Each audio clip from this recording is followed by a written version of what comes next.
Hello everyone, welcome back to my channel IGNOU exams. I hope आप लोगों की preparation अच्छी चल रही होंगी और एग्जाम्स भी अच्छे जा रहे होंगे। आपके एग्जाम्स और भी अच्छे जाएं, इसीलिए मैं आपके एग्जाम्स के लिए एक इंपॉर्टेंट वीडियो लेके आई हूँ, जो कि आपका एग्जाम परसों है। BEGC 131 का इंडिविजुअल एंड सोसाइटी इसका टाइटल है। आप लोगों के बहुत सारे कमेंट आए थे मुझे कि इसके ऊपर भी एक वीडियो बनाऊँ, इसलिए मैं लेके आई हूँ।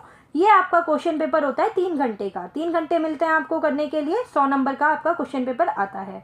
ठीक है, इसमें मैं आपको इसके क्वेश्चंस भी बताऊंगी जो इंपॉर्टेंट हैं, और इनके आंसर्स भी समझाने की कोशिश करूंगी, और जो छोटी मोटी टिप्स एंड ट्रिक्स होती हैं वो भी समझाती हुई जाऊंगी कि आप उनको यूज़ करके कैसे अपने मार्क्स गेन कर सकते हैं। ठीक है, तो स्टार्ट करते हैं most important questions for June 2024 exams.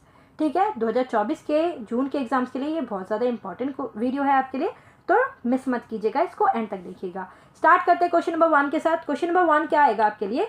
Read the following passage and answer the question given below। आपने अनसीन पैसेज बहुत बार किए होंगे। वैसे ही आपको यहाँ पे भी ये मिलता है, एक पैसेज दिया जाता है। पैसेज मीन्स एक कॉम्प्रीहेंशन दिया जाएगा आपको, मतलब ये एक टॉपिक के ऊपर पूरी बात लिखी जाएगी। कोई भी टॉपिक के ऊपर वो बात हो सकती है, ठीक है। तो आपको वो पूरा पढ़ के उसमें लास्ट में आपको कुछ क्वेश्चन दिए जाएंगे। क्वेश्चन नंबर 1, 2, 3, 4 ऐसे क्वेश्चन दिए जाएंगे, उनके आंसर्स देने पड़ेंगे। मतलब क्वेश्चन दिए हैं, आंसर इस पैसेज के अंदर छुपा हुआ है, वो आंसर आपको ढूंढना है। किस तरीके से ढूंढेंगे? तो ये पैसेज करने का सही तरीका क्या होता है कि आप डायरेक्ट पैसेज मत पढ़ने लग जाइए। आप सबसे पहले क्या कीजिए, जो आपको पैसेज के नीचे क्वेश्चन दिए होंगे, सबसे पहले आप वो क्वेश्चन पढ़िए कि क्वेश्चन में क्या क्या पूछा है। क्वेश्चन में जो पूछा है एक बार अपने दिमाग में बिठाइए कि क्वेश्चन में क्या क्या चीज़ पूछी थी। जब आप क्वेश्चन समझ जाएंगे कि क्या क्या पूछा है, फिर आप पैसेज पढ़ना स्टार्ट कीजिए और अंडरलाइन करते जाइए जहाँ भी आपको वो आंसर मिले, क्योंकि इन क्वेश्चंस के आंसर इसी पैसेज के अंदर छुपे होंगे, जो कि आपको ढूंढ के इनके नीचे लिखने होंगे। ठीक है, तो इसको करने का तरीका यही होता है। और ये जो अनसीन पैसेज आता है वो अच्छे खासे मार्क्स देके जाता है स्टूडेंट को। हर एक स्टूडेंट ढूंढ लेता है, बट थोड़ा टाइम कंज्यूमिंग होता है। तो टाइम कंज्यूमिंग उन्हीं के लिए हो जाता है जो डायरेक्ट पैसेज रीड करना स्टार्ट कर देते हैं। पैसेज रीड ना कर आप पहले क्वेश्चन पढ़िए, फिर रीड कीजिए, फिर उनके आंसर्स लिखिए, तो आपको ईजी रहेगा। और ये कोई प्रिडिक्ट नहीं कर सकते कि पैसेज क्या दे देंगे, बट वे यही है आपका कि सबसे पहले एक पैसेज तो आएगा ही आएगा, वो कंपलसरी है, और उसमें मार्क्स गेन करना बहुत ईजी है। अगर किसी को टाइम कंज्यूमिंग लगे तो वो एंड में करे, बट करे जरूर, छोड़ के कोई भी क्वेश्चन नहीं आना है। ठीक है, स्टार्ट करते हैं। क्वेश्चन नंबर 1 आपको समझ आ गया होगा। क्वेश्चन नंबर 1 में क्वेश्चन तो मिलेंगे आपको, उनके आंसर आपको पैसेज में मिल जाएंगे। उसके अलावा भी एक क्वेश्चन आता है, use the following word in the sentence of your own. क्या है, जो पैसेज में कुछ वर्ड्स यूज करे गए होंगे ऐसे, तो जो वर्ड्स उनको लगेंगे कि आपको पता है, पता होनी चाहिए, उस पर आप सेंटेंस बना सकते हो। तो वो आपको कुछ वर्ड्स देंगे, जैसे कि यहाँ पे दिए हुए हैं, ऐसे कुछ वर्ड्स देंगे जिसका मतलब आप पैसेज पढ़कर भी समझ जाएंगे। अगर नहीं पता तो उसके ऊपर आपको खुद से ना सेंटेंस बना के दिखाना होगा एक। तो क्या है, एक जो वर्ड्स दिए गए हैं आपको, जैसे ये वर्ड दिया है, इस पर खुद को आपको सेंटेंस बना के दिखाना है। जैसे कि ये जो मैं वर्ड्स लेकर आई हूँ, ये आपके प्रीवियस ईयर के हैं, जो कि 2023 में आपका जून में आया था क्वेश्चन पेपर। वो प्लैनेट के ऊपर एक पैसेज था। ठीक है, तो प्लैनेट से रिलेटेड ही मैंने आपके ये सेंटेंस भी क्रिएट करे। ठीक है, तो पहला वर्ड देख लेते हैं। क्या है, वर्ड मिलेंगे, उसका ऊपर सेंटेंस बनाना पड़ेगा। तो वर्ड की मीनिंग पता होनी चाहिए। नहीं भी पता तो आप जब वो करेंगे ना, क्वेश्चन जब आप पढ़ चुके होंगे, तो आप जब पैसेज को अंडरलाइन करेंगे तो आपको वर्ड की मीनिंग भी समझ आ जाएगी, थोड़ी बहुत तो आ जाएगी। ठीक है, तो स्टार्ट करते हैं। पहला वर्ड है आपका प्रायोरिटी। प्रायोरिटी का मतलब आप सभी को पता है, प्राथमिकता। कि आपने कभी ना कभी तो यूज़ किया होगा ये वर्ड कि हाँ आप मेरी प्रायोरिटी हो, या आप मुझे प्रायोरिटी पे नहीं रखते। आजकल हर एक की लाइफ में यही चल रहा है ना। तो क्या है, प्रायोरिटी का मतलब तो मोस्टली लोगों को पता ही होता है कि हाँ भाई, किसको आप प्राथमिकता पे रख रहे हैं अपनी लाइफ में, या फिर आपकी लाइफ में कौन किसकी प्रायोरिटी है, कौन सबसे पहले आता है आपकी लाइफ में। ठीक है, वो प्रायोरिटी हो जाता है। तो प्रायोरिटी पे एक सेंटेंस बनाना है। कैसे बनाएंगे? When it comes to the protecting our planet, it should always be our top priority। क्या है, ये सेंटेंस क्या कह रहा है कि जब भी हमारे प्लैनेट को प्रोटेक्ट करने की बारी आए, तो वो हमारा प्लैनेट को प्रोटेक्ट करने की चीज़ हमारे लाइफ में टॉप प्रायोरिटी पर होनी चाहिए। ठीक है, तो प्रोटेक्ट करने की बात हो रही है प्लैनेट को, तो हमें सबसे प्राथमिक पर रखना पड़ेगा उसको। ठीक है, तो इस तरीके से आप बना सकते हैं। सेकेंड है कंजर्वेशन। कंजर्वेशन का मतलब होता है किसी को सुरक्षित रखना, सुरक्षा दे पाना। ठीक है, कंजर्व करना, बचा के रखना। ठीक है, तो इसके ऊपर सेंटेंस देख लेते हैं। It's important that we conserve our natural resources and protect our wildlife. क्या है, जैसे कि हमारी वाइल्ड लाइफ और नेचुरल रिसोर्सेज खत्म होते जा रहे हैं, तो उसके ऊपर आप आसानी से बना सकते हैं कि ये हमारे लिए इंपॉर्टेंट है कि हम अपने नेचुरल रिसोर्सेज को और वाइल्ड लाइफ को कंजर्व और प्रोटेक्ट करके रखें। ठीक है, नेक्स्ट है आपका यूनिक। यूनिक का मतलब आप सभी को पता है, अनोखा होता है कि कौन सी चीज़ यूनिक है, अनोखी है। ठीक है, अनोखी के ऊपर कैसे बनाएंगे? Our planet is full of unique and diverse ecosystem from rainforest to the coral reefs. क्या है, जो हमारा प्लैनेट है वो बिल्कुल फुल ऑफ यूनिकनेस से भरा हुआ है, बिल्कुल अनोखा है। उसके अंदर डिफरेंट टाइप की डाइवर्स इकोसिस्टम पाए जाते हैं, रेन फॉरेस्ट पाए जाते हैं और कोल रीफ्स पाए जाते हैं। ठीक है, माउंटेन्स वगैरह सारी चीज़ें पाई जाती हैं। तो ये बहुत अनोखा है हमारा जो प्लैनेट है। नेक्स्ट वर्ड दिया था आपको अनप्रेडिक्टेबल। अनप्रेडिक्टेबल का मतलब भी आप समझ पा रहे होंगे, जो कि डेली लाइफ में यूज होता रहता है कि भाई हाँ, जिसको हम प्रेडिक्ट नहीं कर सकते, जिसको हम पहले से नहीं जान सकते कि हाँ ये चीज़ होने वाली है, उसको हम बोलते हैं अनप्रेडिक्टेबल। मतलब उम्मीद से मुताबिक से ना होना, कि उम्मीद आपको थी वो चीज़ नहीं हुई, वो अलग हो जाता है। वैसे देखा जाए तो मतलब वही है कि आप अंदाजा नहीं लगा सकते कि ये चीज़ हो जाएगी, वही अनप्रेडिक्टेबल है। तो इसके ऊपर सेंटेंस कैसे बनाएंगे? Unfortunately, when it comes to climate change and natural disaster, things can be very unpredictable. क्या है, दुर्भाग्यपूर्ण जब क्लाइमेट की बात आती है या नेचुरल डिजास्टर की बात आती है, तो हम चीज़ों को प्रिडिक्ट नहीं कर सकते कि कब क्या होगा। तो इस तरीके से आप सेंटेंस बना सकते हैं। नेक्स्ट है आपका डिवास्टिकेटिंग। डिवास्टिकेटिंग का मतलब क्या होता है? भयानक। भयानक के ऊपर एक सेंटेंस बनाना है। When we don't take care of our planet, the consequences can be devastating.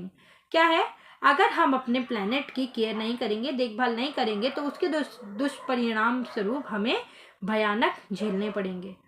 ठीक है, तो ये आपका क्वेश्चन कंप्लीट हुआ। क्वेश्चन नंबर 1 किस तरीके से आपको लिखना है आप समझ गए होंगे। अगर आपको वर्ड का मीनिंग नहीं पता हो तो सबसे पहले आप पूरा पैसेज जब पढ़ेंगे तो अंदाजा आपको लग जाएगा कि वो वर्ड वहाँ पे क्या मीन कर रहा है, क्या मतलब आपको मीनिंग दे रहा है, वो आपको समझ आ जाएगा। ठीक है, तो उस तरीके से भी आप लिख सकते हैं। नहीं भी आया तो आप छोड़ के मत आना, कुछ ना कुछ लिख के आना, चाहे टूटी फूटी इंग्लिश लिख के आओ, छोड़ के नहीं आना है।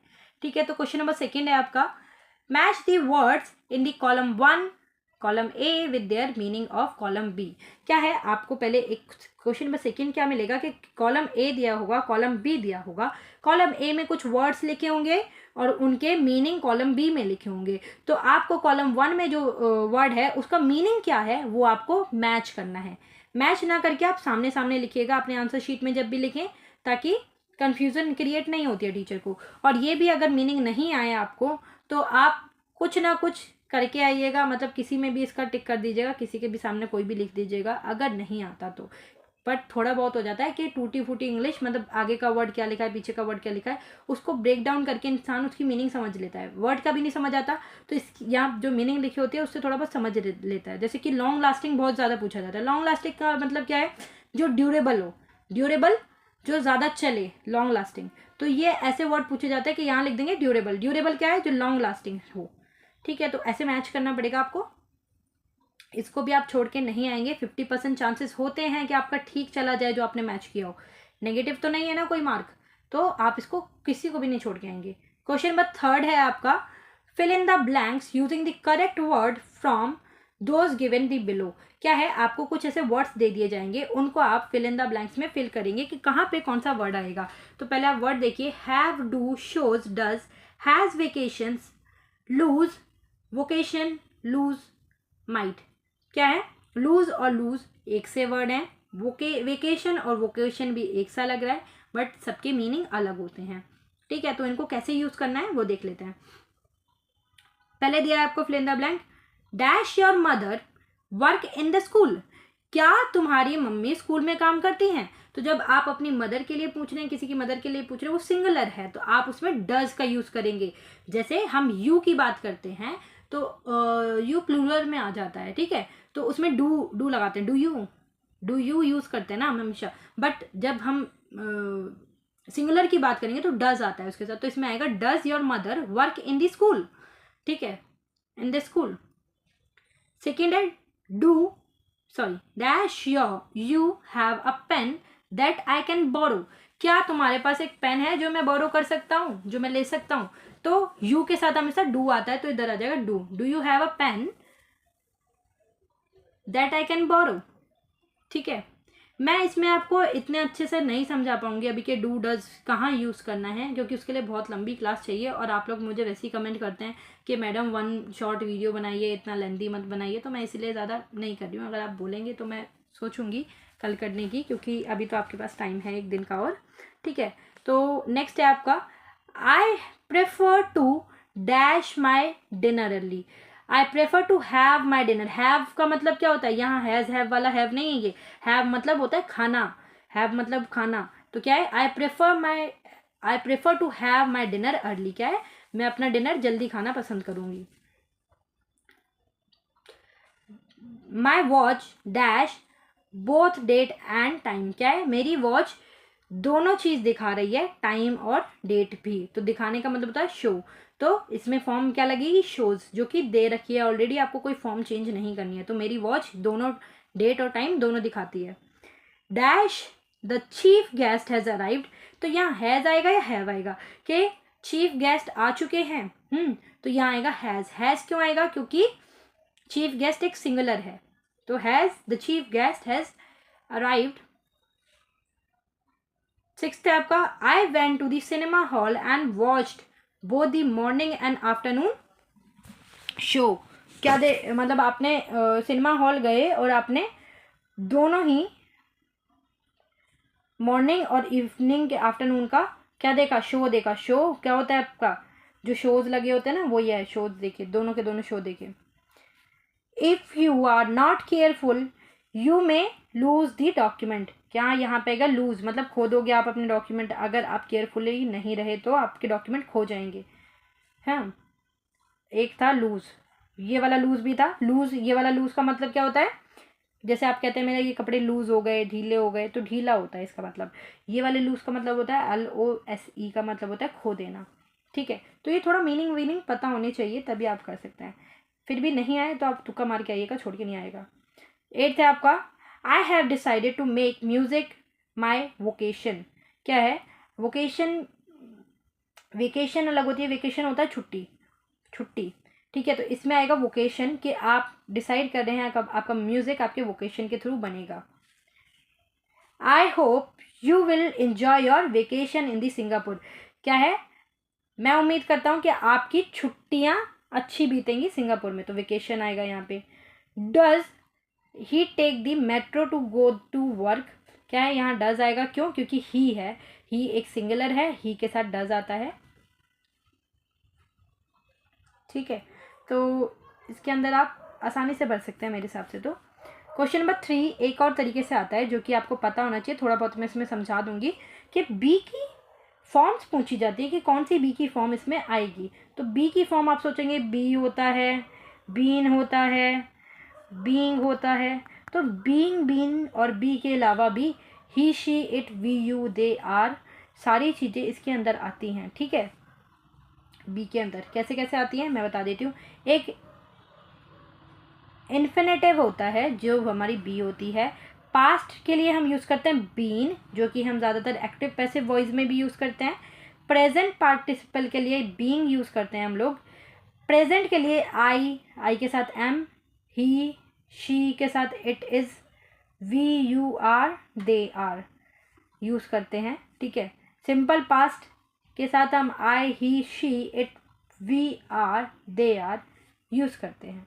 ठीक है, तो ये आपको थोड़ा बहुत पता होना चाहिए, जो कि मेरे हिसाब से सभी को पता होगा कि कहाँ क्या चीज़ यूज़ करी जाती है। ठीक है, तो मैं बता देती हूँ फिर भी। They dash 100 students in the class. क्या है, 100 है, तो ये काउंटेबल है, काउंटेबल एक से ज़्यादा है, एक के साथ इज़ यूज़ करता है हम। एक से ज़्यादा जब होते हैं तो आर यूज़ करते हैं। तो ये क्या है, there are 100 student in the class, तो यहाँ पे क्या आएगा, आर आएगा, कि बी की करेक्ट फॉर्म यूज़ करनी थी हमें, आर आ जाएगा। A dozen people dash injured yesterday accident. क्या है, कल 1 दर्जन इंसान अब एक्सीडेंट में इंजर्ड हो गए थे। तो क्या है, पास्ट की बात हो रही है, तो एक से ज़्यादा लोग हैं तो वॉज आता है हमारा एक के साथ पास्ट में, और जब हम एक से ज़्यादा हो तो वर आता है। तो ये पास्ट में है, तो पास्ट में a dozen people were injured in the yesterday's accident, तो इसमें वर आएगा। ठीक है, आई होप आप लोग समझ पा रहे होंगे, क्योंकि मुझे नहीं पता आपको कितनी वीक इंग्लिश है या कितना आपको आता है, क्योंकि मैं यही सोच के चल रही हूँ कि हाँ आप लोग 12th के बाद अब ग्रेजुएशन कर रहे हैं तो थोड़ा बहुत आपको इंग्लिश की नॉलेज होगी। ठीक है, अगर थोड़ा बहुत आपको लगे कि मैम मुझे इतना भी नहीं आता तो आप कमेंट कीजिएगा, मैं हो सकेगा जितना मैं हेल्प करूँगी।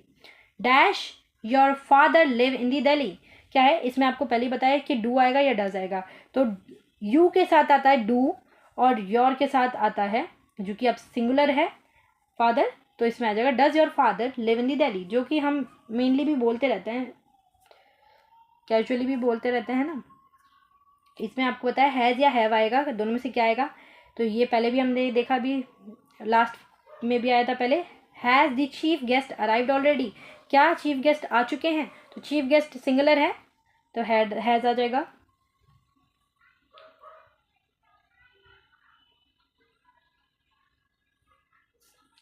फिफ्थ है आपका what we dash is an intelligent approach to the issue, क्या है नीड और नीड्स के अंदर क्या आएगा, तो क्या है इसमें आपका इज है तो एस तो आएगा नहीं। व्हाट वी नीड्स इज नहीं आ सकता तो नीड आएगा। What we need is an intelligent approach to the issue, क्या है हमें किस चीज़ की ज़रूरत है कि एक इंटेलिजेंट अप्रोच उस इशू का मिल सके हमें।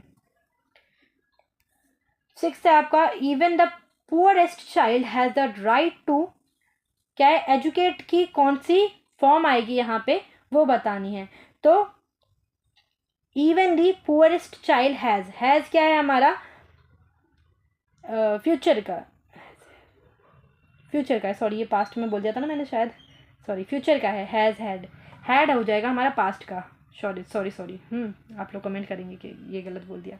हैड हो जाता है हमारा पास्ट का, हैज़ हमारा होता है फ्यूचर का। तो क्या है फ्यूचर की बात कर रहे हैं तो एजुकेट का कौन सा फॉर्म आएगा, फ्यूचर में आता है V3, तो V3 कौन सा होता है एजुकेट का, एजुकेटेड ईडी आ जाएगा, तो एजुकेटेड का फॉर्म एजुकेटेड लग जाएगा यहाँ पे। Even the poorest child has the right to educated, क्या है कि गरीब बच्चों को भी राइट है उनका कि वो एजुकेटेड हो सकें। ठीक है, सॉरी वो हैज़ हैव में थोड़ा सा हो गया था हेड में। सेवेंथ है you may dash the game if you do not make an effort to play well, क्या है लूज, और लूज में से क्या आएगा, लूज ये वाला मैंने बताया आपको ढीला होता है कि कपड़े हमारे ढीले हो गए लूज पड़ गए, इसका मतलब ये है OOSE आता है जब। लूज का मतलब होता है हारना या फिर खो देना।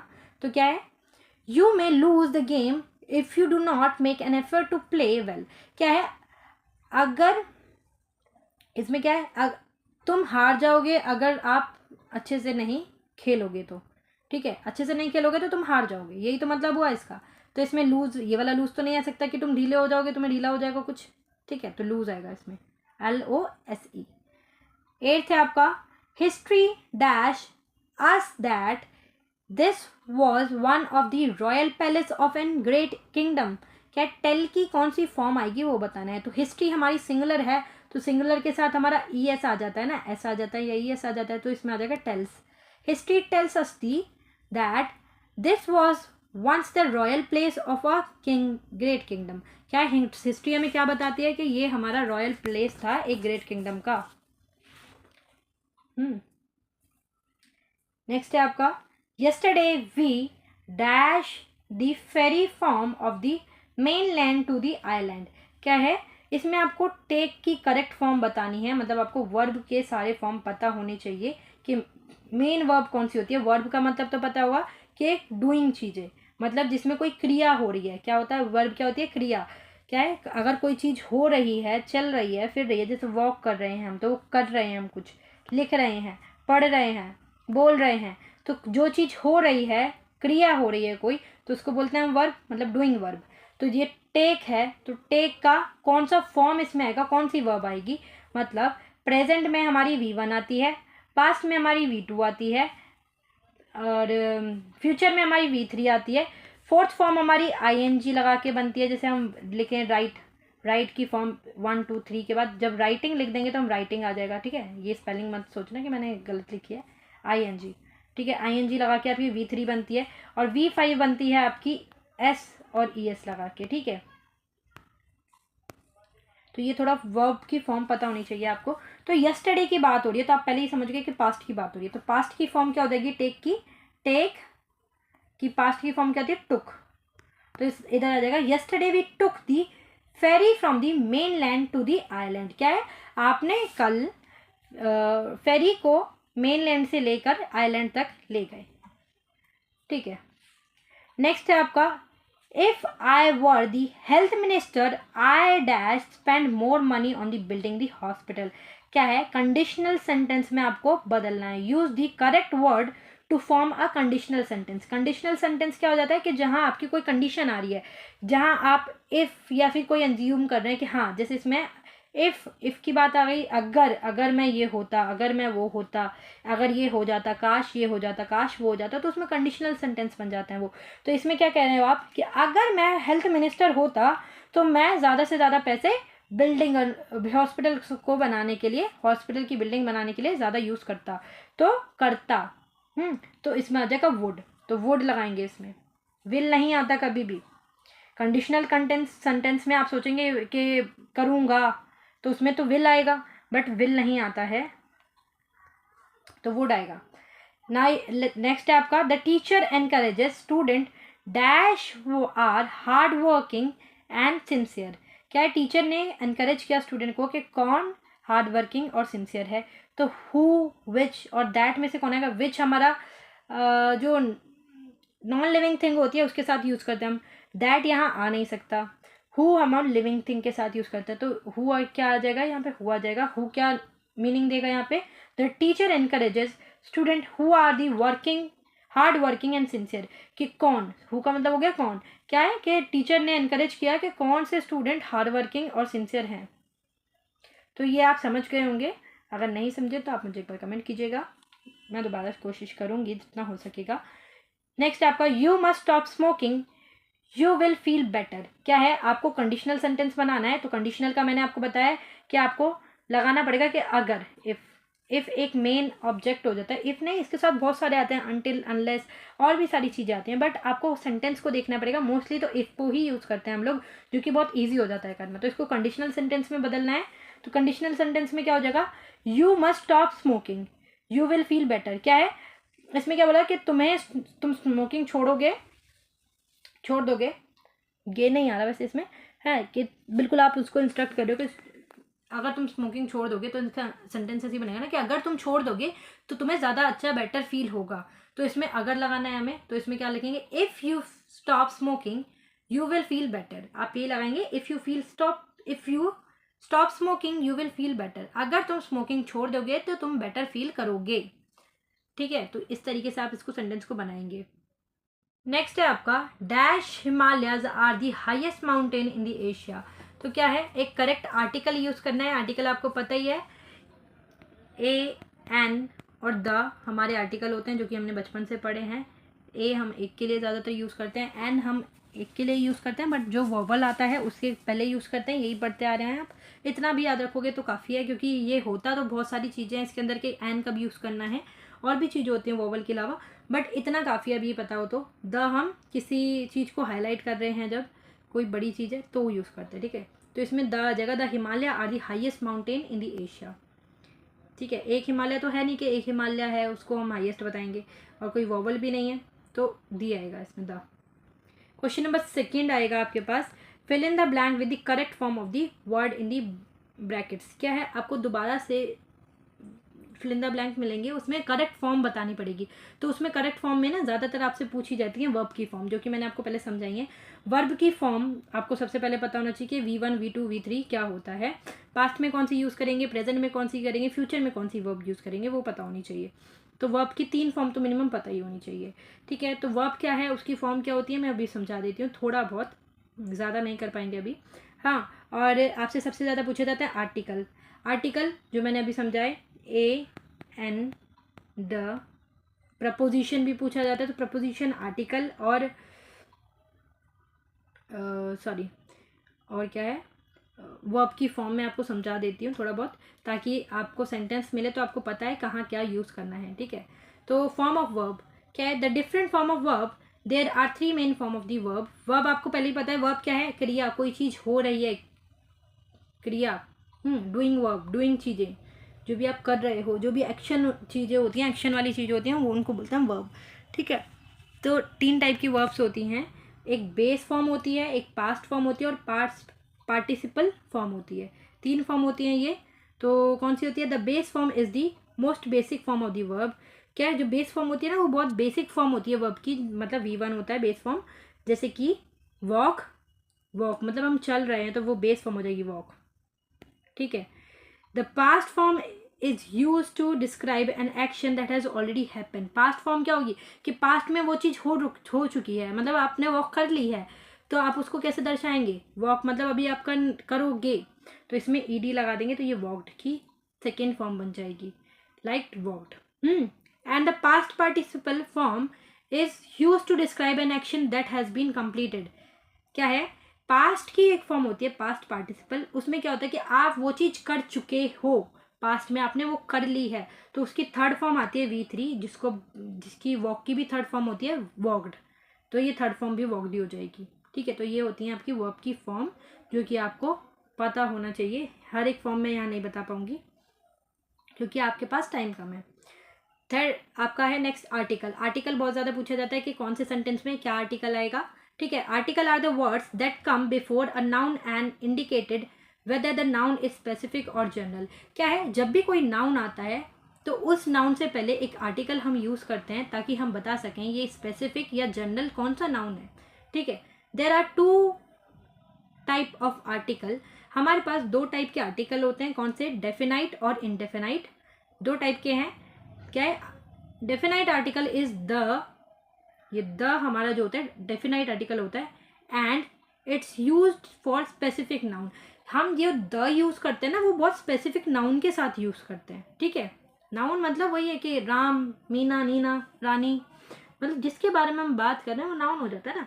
तो उस नाउन से पहले जो हम आर्टिकल लगाते हैं, जो बहुत स्पेसिफिक नाउन हो, उसके आगे ही हम द लगाते हैं। जैसे अभी हमने हिमालय के आगे लगाया था, जिसकी द कार। एक है हमारा इनडेफिनाइट आर्टिकल। इनडेफिनाइट आर्टिकल हो जाता है हमारा ए और एन। ए और एन ये जनरल नाउन के आगे आते हैं। अ कार, एक कार है ना। और जैसे ही अगर हम ए एप्पल तो नहीं बोलेंगे, क्यों, एप्पल के आगे आ रहा है, का साउंड आ रहा है, तो ये हमारा वॉवल है, तो इधर आ जाएगा हमारा एन एप्पल, मतलब जो कि हमारे वॉवल होते हैं AIOU, AEIOU, ठीक है। ये 5 वॉवल होते हैं, इनके, ये वी नहीं है, यू है, इनके बाद, इनसे पहले अगर हमें कोई आर्टिकल लगाना हो तो हम एन का यूज़ करते हैं, ठीक है। ये याद रखिएगा, AEIOU से पहले हम एन का यूज़ करेंगे। अगर ये नहीं है और एक की बात हो रही है तो ए का यूज़ करेंगे, और अगर स्पेसिफिक कोई नाउन है जिसको हमें दिखाना है तो उसमें हम द का यूज़ करेंगे, ठीक है। नेक्स्ट है आपका प्रपोजिशन। प्रपोजिशन क्या होती है, preposition are words that show the relationship between a noun and pronoun and other word in a sentence. क्या है, प्रपोजिशन कुछ वर्ड्स होते हैं जो कि नाउन और प्रोनाउन के रिलेशनशिप को दर्शाते हैं किसी भी सेंटेंस के अंदर।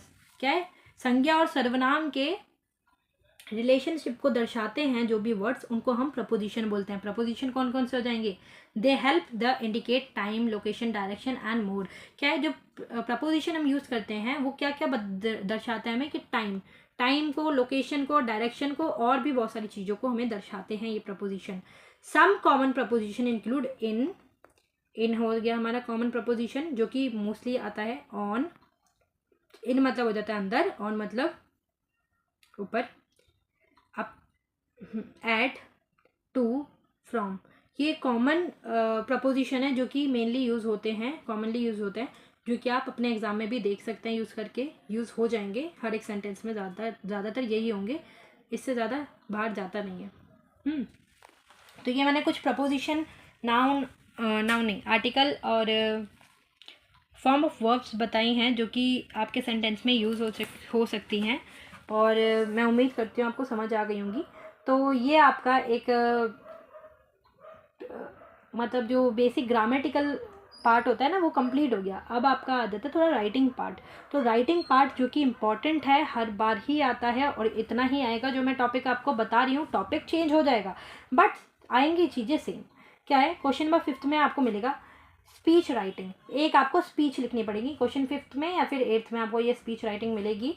क्या है, आपको एक टॉपिक दिया जाएगा, उसके ऊपर आपको स्पीच लिखनी होगी। तो स्पीच लिखने का फॉर्मेट सबको पता होना चाहिए, क्योंकि फॉर्मेट के ही आपको सबसे ज़्यादा 2 नंबर तो फॉर्मेट के ही मिलते हैं। अगर फॉर्मेट आपने सही लिखा है तो 2 नंबर तो ऐसे ही मिल जाएंगे। फॉर्मेट ठीक लिखेंगे वो 2 नंबर मिल जाएंगे। फिर आप क्या कंटेंट लिख रहे हैं उसके नंबर मिलेंगे। तो फॉर्मेट आपको पता होना चाहिए। फॉर्मेट कैसे, सबसे पहले आपको जो भी टॉपिक दिया होगा वो टाइटल या टॉपिक वो लिखेंगे आप सबसे ऊपर हेडिंग में बीच में। फिर उस टॉपिक के ऊपर इंट्रोडक्शन देंगे। ठीक है, जो भी टॉपिक होगा उसका इंट्रोडक्शन देंगे, जैसे कि इंट्रोडक्शन देंगे और साथ ही में अपना भी इंट्रोडक्शन देंगे कि हाँ, अगर आपको क्वेश्चन में बोला गया है कि आपका नाम अगर बता दिया कि आप रानी हो या आप राजू हो, तो अगर उसमें नाम दिया है तो आप नाम भी बोलेंगे कि मैं राजू हूँ, गुड मॉर्निंग एवरीवन। क्या है, अगर आपको स्कूल में बोला है वहाँ बता देंगे कि आप इस जगह पर हो, आप एक स्कूल टूर पे हो या फिर स्कूल में आपको स्पीच देनी है। तो स्कूल में है तो आप कैसे अपना इंट्रोडक्शन देंगे कि मैं राजू हूँ, I am Raju, good morning everyone, respected principal, teachers and all my dear friends. जो कि हम स्कूल में ही सुनते आ रहे हैं कि स्पीच होती थी तो बोलते थे ना student.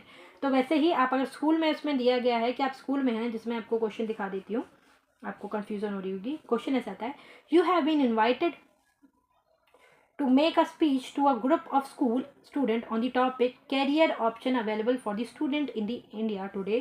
Write out a speech in about 250 words. क्या है, आपको एक स्पीच के लिए ग्रुप ऑफ स्कूल के स्टूडेंट के स्कूल के अंदर आपको इनवाइट किया है कि आप एक स्पीच को स्पीच को दें। और आपको टॉपिक दे दिया career option available for student in India today, कि आज के टाइम पे इंडिया के अंदर स्टूडेंट्स के लिए क्या क्या करियर ऑप्शन अवेलेबल है, उसके ऊपर आपको स्पीच देनी है। तो आपको कहाँ देनी है, स्कूल के बच्चों को देनी है, तो स्कूल के अंदर ही देंगे ऑब्वियसली आप। और 250 वर्ड्स में देनी है, तो आप स्कूल के बच्चों के लिए कैसे स्टार्ट करेंगे, पहले आप इंट्रोडक्शन देंगे, पहले आप टॉपिक लिखेंगे कॉपी पे, अपने पेपर पे पहले टॉपिक लिखा, फिर आप गुड मॉर्निंग एवरीवन, और जो भी आपको लिखना है respected principal, teachers and all my dear friends. मतलब स्कूल में है तो प्रिंसिपल भी होगा, टीचर भी होगा और आपके फ्रेंड्स भी होंगे वहाँ पे, जो भी वहाँ के आपके साथी होंगे। Today I would like to tell you something about the topic. क्या है, हर एक उसमें आपको यही लाइन घुसानी है। अगर आप वहाँ स्कूल की बात नहीं हो रही तो आप प्रिंसिपल टीचर नहीं लिखेंगे, क्योंकि यहाँ पे मार्क्स कट जाएगा। क्योंकि अगर आपको बोल दिया जाएगा कि स्कूल की बात ना होगी, कहीं और पे आपको स्पीच देनी होगी, तो आपको वहाँ का लिखना पड़ेगा, क्योंकि वहाँ टीचर्स नहीं होंगे। तो उस तरीके से आपको पहले इंट्रोडक्शन लिखना होगा कि good morning everyone, respected principal, teachers and all my dear friends, today I would like to tell you something about. आप ये लिखेंगे कि मैं आज आपको कुछ बताना चाहता हूँ, और अपना टॉपिक बोलेंगे आगे।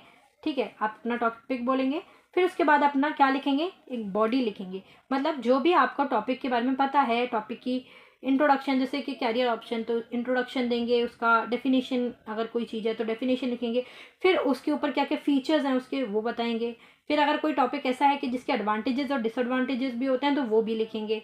ठीक है, और फिर आप कुछ कोट्स भी यूज़ कर सकते हैं, जैसे कि कोई मुहावरे टाइप में यूज़ कर लिया आपने, कि हेल्थ इज़ वेल्थ। तो वैसे आपको यूज़ करने चाहिए उसमें बीच में, तो उससे आपका हाईलाइट होता है ज़्यादा और आपको मार्क्स अच्छे से मिलते हैं। लास्ट में आपको कंक्लूजन ज़रूर लिखना है कि last but not the least, कि ये लास्ट नहीं है, इसके अलावा हम क्या निष्कर्ष निकालते हैं इन चीज़ों से कि हाँ क्या क्या होना चाहिए आगे। तो अपना जो भी पॉइंट ऑफ व्यू है वो लास्ट में लिखेंगे। तो इस तरीके से एक आपका फॉर्मेट है। पहले क्या करेंगे, हेडिंग मीन्स मतलब आपको टाइटल लिखना है, सबसे पहले इंट्रोडक्शन देना है कि good morning everyone, respected principal, teacher and dear all my friends, today I would like to tell you something about the topic अपना नाम देंगे, यहाँ पे टॉपिक नहीं लिखना है, मतलब टॉपिक जो आपको दिया होगा वो लिखना पड़ेगा यहाँ पे।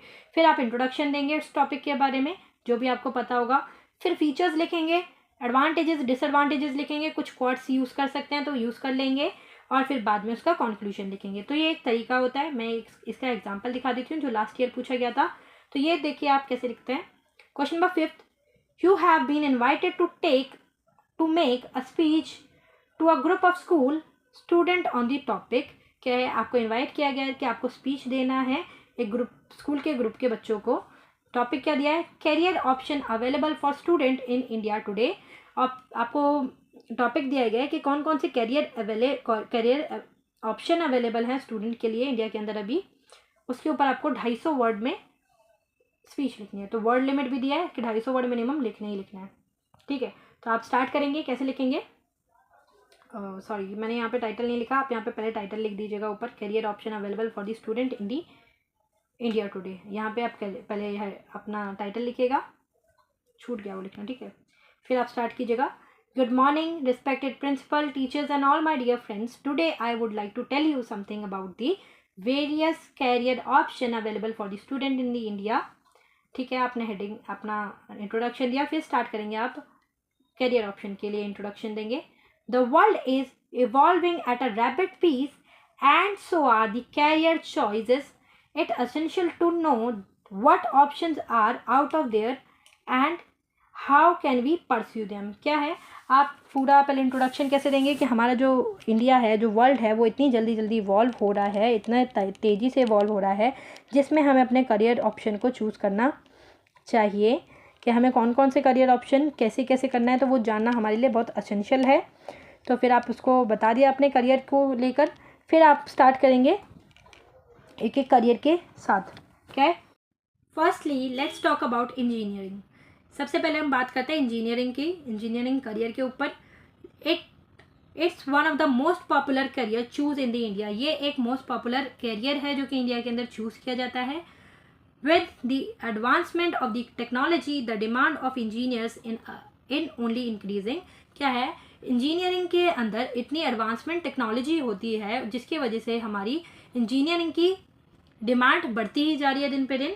You can choose from various field like computer science, mechanical, electrical and civil engineer. क्या है, इंजीनियरिंग भी अलग अलग फील्ड में होती है, तो आप किसी भी फील्ड में चूज़ करते हैं इंजीनियरिंग करने के लिए। जैसे कि आप कंप्यूटर साइंस में कर सकते हैं, मैकेनिकल में कर सकते हैं, इलेक्ट्रिकल में कर सकते हैं और सिविल इंजीनियरिंग भी कर सकते हैं। तो आपने पहला टॉपिक बता दिया इंजीनियरिंग के ऊपर कि कौन कौन से करियर ऑप्शन है। पहला इंजीनियरिंग हो गया। नेक्स्ट देख लेते हैं। Next up we have medicine. Next हमारे पास मेडिसिन का करियर आता है। If you are passionate about helping people and have a deep interest in science, then medicine might be the right choice for you। अगर आप बड़े passionate हैं कि आप दूसरों की हेल्प करें और आपको इंटरेस्ट है साइंस के अंदर, तो दूसरा कैरियर ऑप्शन आपके लिए अच्छा हो जाएगा, मेडिसिन को चूज़ करना। You can become a doctor, nurse और इवन रिसर्चर। क्या है, आप मेडिसिन पढ़ने के बाद एक डॉक्टर या नर्स और या फिर रिसर्चर भी बन सकते हैं।